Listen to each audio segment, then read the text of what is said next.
చాలామంది అంటుంటారు మొదటి 3 మంత్స్ చాలా కేర్‌గా ఉండాలి అని. ఎందుకు ఈ 3 మంత్స్ అంత కేర్ అంటారు?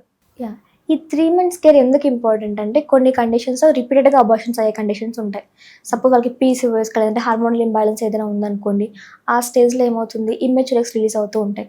ఈ ఎగ్స్ ఫర్టిలైజేషన్ జరిగాయనుకోండి బేబీ ఫార్మ్ అవుతుంది. బట్ ఆ బేబీకి అంత కెపాసిటీ ఉండదు. దట్ టూ ఈ ఫస్ట్ 3 మంత్స్‌లో బేబీ అనేది సెల్ స్టేజ్‌లో ఉంటుంది.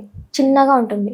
ఈ చిన్నగా ఉన్న సెల్స్ అంటే ఇంప్లాంటేషన్ జరిగినప్పుడు మనం ఏమైనా సరిగ్గా కేర్ తీసుకోకపోవడం వల్ల, లేదంటే గర్భాశయం వీక్‌నెస్‌గా ఉండడం వల్ల వాళ్ళకి ఎర్లీగా అబార్షన్స్ రావడం, లేదంటే అది ప్రెగ్నెన్సీ లాస్ అవ్వడం జరుగుతుంది.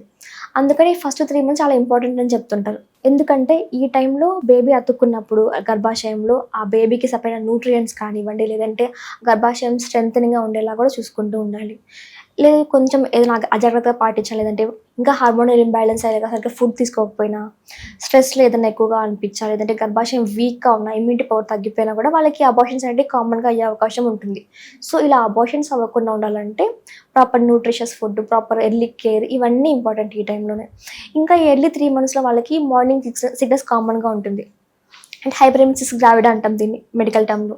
అంటే ఎక్కువ వామిటింగ్స్ అవుతూ ఉంటాయి. ఇలా వామిటింగ్స్ అయినప్పుడు నీరసంగా అనిపించడం, లేదంటే ఆ స్టమక్ పెయిన్ కానివ్వండి, ఇవన్నీ ఎక్కువగా ఉంటుంది. సో, ఈ ఎర్లీ 3 మంత్స్‌లో ఇలాంటి ప్రాబ్లమ్స్ ఉంటాయి కాబట్టి వాళ్ళు రెస్ట్ తీసుకుంటూ ప్రాపర్‌గా రెస్ట్ తీసుకుంటూ న్యూట్రిషియస్ ఫుడ్ తీసుకుంటూ ఉండాలని చెప్తుంటాం.